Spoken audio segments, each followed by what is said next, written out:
bin eine gute Frau, ich hör auf meinen Mann. Ich hab so viel lernen, weil er alles kann.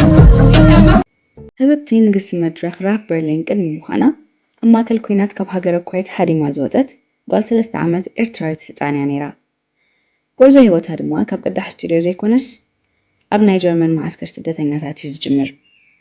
እዚ ከዓ እቶም ኣዝዮም ጎሊሖም ዝወፁ ድምፅታት መብዛሕትኡ ግዜ ካብቶም ዓለም ስቕ ከተብሎም እትፅዕሪ ቦታታት ከም ዝወፁ ዘርኢ ኣብነት እዩ።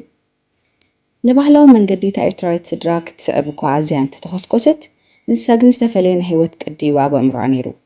ቆይ 15 ዓመት ምስ ኮነት ድማ ካብቲ ዓቃባዊ ቤተሰብ ስድራ ወፂኣ ናብ መዕቆብ መንእሰያት ክትከይድ መሪፃ። ካብ ስድራ ቤታ ጥራሕ ዝወፀት ከይመስለኩም ብኣንጻሩ ናብቲ መወዳእሳ ሓንቲ ካብተን ብሉፃትን ተባዓትን ናይ ጀርመን ስነ ጥበባውያን ክትከውን ዘኽኣላ ናይ መድረኽ ብርሃና ሃይላ ስጉምታ ጀሚራ። ኑራ ሓቢብ ዑመር ኣብ 1988 ኣብ ሃገረ ኩዌት ተወሊዳ። ጓል 3 ዓመት እንተላ ድማ እቲ ናይ ወሽመጥ ኩናት ብምልዓሉ ዘድያን 3 ኣሕዋታን ኮይና ህይወቶም ምድሓን ናብ ጀርመን ተሰዲዶም እዮም። ኣብ ሃገረ ጀርመን ህይወት ኣትሽዑ ግዜ ቀሊል ኣይነበረን። በዚ ናይ ናብራ ገልጠምጠም ምክንያት ድማ ንነዊሕ እዋን ኣብ መዕቆብ ስደተኛታት ይዓበ። ህይወት ኑራ ኣብ መንጎ ክልተ ተቃረንቲ ዓለማት ዝተሰርሐ ነይሩ። ኣብቲ ፅንኩር ኩነታት ማዕስከር ስደተኛታት ጀርመን ብግዜ ቀስሪ ክትቃለስ ስደተኛ ቆልዓ ኮይና እንከላ ብግዜ ለይቲ ድማ ኣብቲ ጥቡቕ ባህላዊ ስነ-ስርዓት ዝውንን ቤተሰብ ይዓበ። ኑራ ማዕስከር ስደተኛታት ጀርመን ክትዓቢ እንከላ ዘዲኣ ብዙሕ ናይ ዘይምርድዳእ ኩነታት የጋጥማ ነይሩ። እታ ኤርትራዊት ወላዲታ ጓል 15 ዓመት እንከላ ምስ ኣቦ በዓል ኑራ ዝተመርዓወት። እዛ ጅግና ወላዲት ድማ ነዞም 4 ደቂ ሒዛ ናብ ስደት ኣምሪሓ። እዛ መንጎ ተዓቃባዊት ናይ ምስልምና ባህሊ ስድራ ቤትን እቲ ኣብ ጀርመን ዝፀንሐ ምዕባለታትን ንምልላይ ኣዝያ ዝተሸገረት ኑራ እምበር ጓል 15 ዓመት ምስ ኮነት ካብ ገዛ ብምውፃእ ንበይና ክትነብርን ህይወታ ክትመርሕን ተገዲዳ። ኣብቲ ግዜ እቲ ግን ቋንቋ ጀርመን ጥራሕ ዘይኮነስ ነቲ ኣብ ከባቢኣ ዝነበረ ዓሌታዊ ኣፈላላይን ድኽነትን ክትቃለሶ እውን ተገዲዳ ነይራ። ብሰዲ ኣብ ዝነበረ ናይ ባህሊ ግጭት ኣዲ ኣዝያ ሃይማኖታዊት እያ ነይራ። ኑራ ግን ነፃነት ትደሊ ስለዝነበረት ገና ኣብ ንእሽተይ ዕድሚኣ ካብ ገዛ ወፂኣ ንነዊሕ እዋን ኣብ ናይ መንእሰያት መዕቆቢ ክትዓቢ ተገዲዳ እያ። ኣብቲ መዕቆቢ እቲ ዝነበረ ህይወት ካብ ቤት ማእሰርቲ ፈሊኻ ዝረአ ነበር። ካብ ፀቕጢ ናይ ስድራ ቤት እንተሓሸኒ ብምባል ወፂያስ ኣብኡ ዝገደደ ፀኒሕዋ። እቲ ቦታ ኣዝዩ ጥቡቕ ሕጊ እዩ ነይሩ። ኣብ ውሽጢ ቴሌፎን ምሓዝ ኣይፍቀድን እዩ። ከምኡውን ደንጊኻ ምምፃእ ዝደለኻዮን ኣብ ዝደለኻዮን ምውፃእካ እሞ ፈፂምካ እዩ ዝሕሰብ። ካብ ስድራ ቤታ ተፈልያ ንበይና ክትቃለስ ከላ በቲ ናፍቖት በቲ ዓቢ ናይ ስነ ኣእምሮ ፀቕጢ ምፅማን ብጣዕሚ የሳቅያ ነይሩ። ምሽክነይቲ ኣብ ፀልማዊ ግዜ እንከላ ድማ ኑራ ናብ ሙዚቃ ብምፅጋዕ ከም መሕበሪ ዓለም ክትጥቀመሉ እያ ጀሚራ።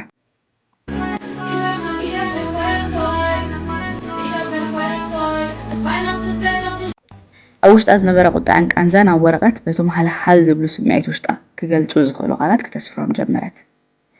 እቲ ብቲ መዕቆብ ዘሕለፈቶ ናይ ዓመታት ህይወት እውን እታ ንፍዕቲ ራፐር ንክትከውን ዘኽኣላ ናይ ጎደና ብልሒ ሂብዋ። ብርግፅ እኮ ምስ ስድራ ቤታ ተባኢሳ ይወጣ ግን ንዲኣ ማርያ ትፈትዋ ስለዝነበረት ካልኦት ሰባት ከይፈለጡ ብምስጢር ኣብ ሕቡእ ጎደናታት ትረኽባን ናፍቖታ ድማ ትገልፀላን ነይራ።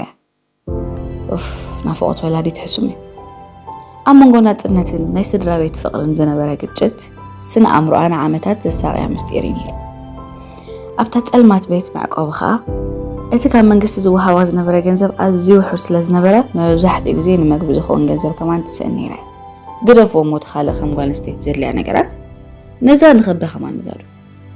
ካብቲ ዘጋጥማ ዝነበረ ጥሜትን ድኽነትን ዝተለዓለ ድማ ነቲ ድሒራ ኣብ ራፕ ዘርኣየቶ ዓቢ ሸውሃት ናይ ዓወት ኣማዕቢልላይ። ኑራ ኣብቲ ፅንኩር ግዜ ብሰንኪቲ ዝነበረ ናይ ስነ ኣእምሮ ቃንዛን ፅምዋን ስቃይን ንግዜያዊ መፍትሒ ናብ ዝተፈላለዩ ካብ ጭንቀት ንምህዳም ዝወሰዱ ሓሸሻትን ዕፀ ፋርሳትን ተፀጊዓ ነይራ። እዚ እውን ኣብ ውሽጣ ዝነበረ ቃንዛ ንምጥፋእ ዝገብሮ ዝነበረት ምስጢራዊ ቃልሲ እዩ።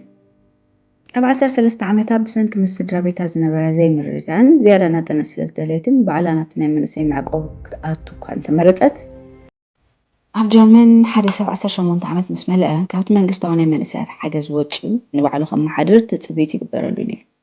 ስለዚ ትወፅእ ተገዲዳ።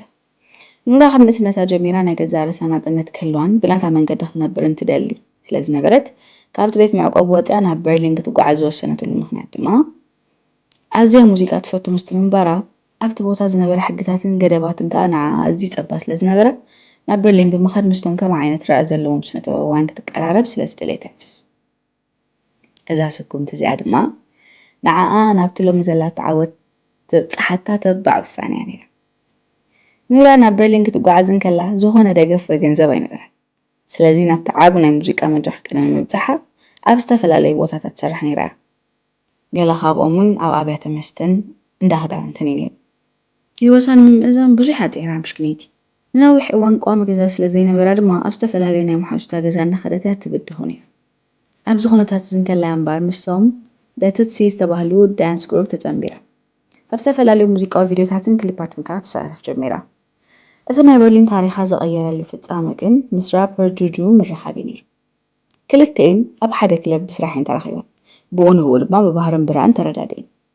እዚ ርክብ እዚ እምበር ነቲ ድሒሩ ዓለም ዘዛረበ 16 ዝተባህለ ጉጅለ ዝወለደ። በርሊን ንኑራ ናጽነት ጥራሕ ዘይኮነስ መን ኢላ ክትሓትት ዝገበረት ቦታ እውን ካብታ ማዕስከር ስደተኛታት ዝነበረት ስቕ ዝበለት ጓል ናብታ በርሊን ዓዊላ ብዘይፍርሐት ትደርፍ ተባዕ ራፐር ክትቅየር ዝኸኣለትሉ ወሳኒ ግዜ ነይሩ።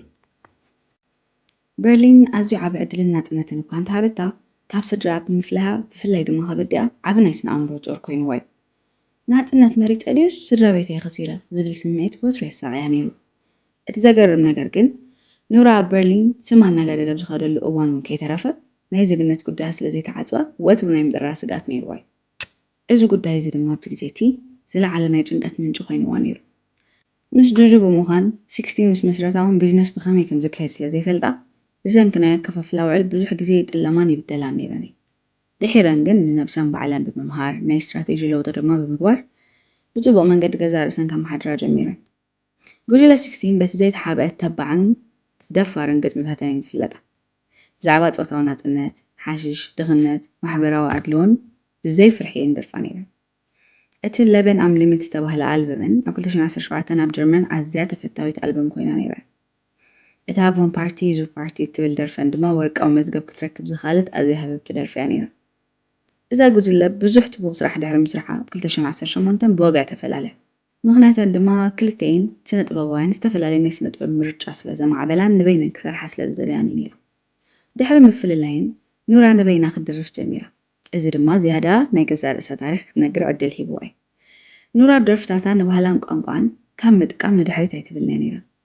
ኣብታ ናይ መጀመርታ ሃቢብ እትብል ናይ በይና ኣልበም ድማ እዚ ብዓረብ ፍቕረይ ማለት ዝኾነ ቃል ነቲ ካብ ኤርትራን ስዑድ ዓረብን ዝመፀ ድሕረ ባይታ ዘርኢ ነይሩ።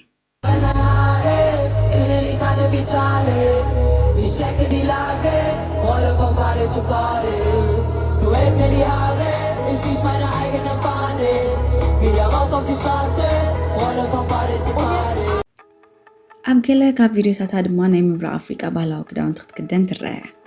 እዚ ድማ ነቲ ንመንነታ ዘለዋ ኹርዓት ዘርኢ እዩ። ዓለም ንዓ ከም ሓንቲ ብልጭልጭ እትብል ተባዕ ራፐር ጥራይ ዝፈልጣ።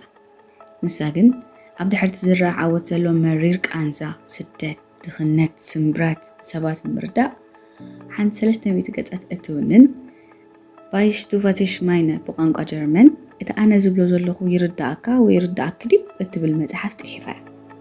ኑራ ነዛ መጽሓፍ ጥራሕ ኣይኮነትን ጽሒፋታ ምስቲ ያን ዌን ዝተባህለ ፍሉጥ ጀርመናዊ ጋዜጠኛን ጸሓፊ ሙዚቃን ብምዃኑ ኣዳልያታ። እዛ መጽሓፍ እዚኣ ንኑራ ካብ ናይ ሙዚቃ ኮኸብ ናብ ደራሲት ዝቐየረት ንታሪክ ህይወታ ድማ ብወግዒ ንዓለም ዘላለየትላ ስራሕ። ኣብ ሓጢር ግዜ ብዙሕ ቅዳሕ ዝተሸጠት ብምዃና ድማ ኣብ ጀርመን ዓቢ ናዕዳ ረኺባን ዘለዋ ተፈላጥነትን ኣዝዩ ዓብዪ። ኑራ ሓቢብ ከም ኤርትራዊት ስደተኛ መጠን ነቲ ዝሓለፈቶ ጽንኮር ህይወት ማዓስከር ስደተኛታት ንታሪክ ክኸውን ብምድላይ ብዙሕ ኣበርክቶ ገይራ እያ። ብፍላይ እንድሕረ ባይታ ስደት ዘለዎም መንእሰያት መበገሲኹም ንመወዳእታኹም ኣይውስኑን ትብል ተስፋ ንምሃብ ብደርፍታታን ብመጽሓፋን ገሊጻ እያ። ታሪክ ኑራ ታሪክ እታ ድምፂ ዝተሓረማ ስደተኛ ህፃን ጥራሕ ኣይነበረን። ታሪክ እታ ዓለም ሙሉእ ዝሰምዖ ሓያል ድምፂ እትውንን ጓል እውን እዩ። ካብ ማዓስከር ስደተኛታት ጀርመን ተበጊሳ ሎሚ ብዝለዓለ ጥርዚ ስነ ጥበብ ጀርመን እትርከብ ኑራ እዚ ጉዕዞ ህይወታ ዘርእየና ክልተ ነገር ኣሎ። ቀዳማይ مننتكي ኣይትሕብኢ ንሱ እቲ ንዓለም ዘድድድ ሓይልኺ ከምኡውን መበገሲኻ ኣይኮነን ንወዳእታኻ ዝወስኖ እቲ ውሽጥኻ ዘሎ ናይ ዓወት ሓይሊ እዩ ትብለና ኑራ ኣብታ ፍትውቲ መጽሓፋ። ተኸበርኩም ሰባትና ኢሎም ትሕዝቶና ብዛዚምና ኣለና። ኣብ ቀጻሊ ብዝተፈለየ ትሕዝቶ ክሳብ ንራኸብ። See you. Like, share, comment and subscribe ኣይንሕመም።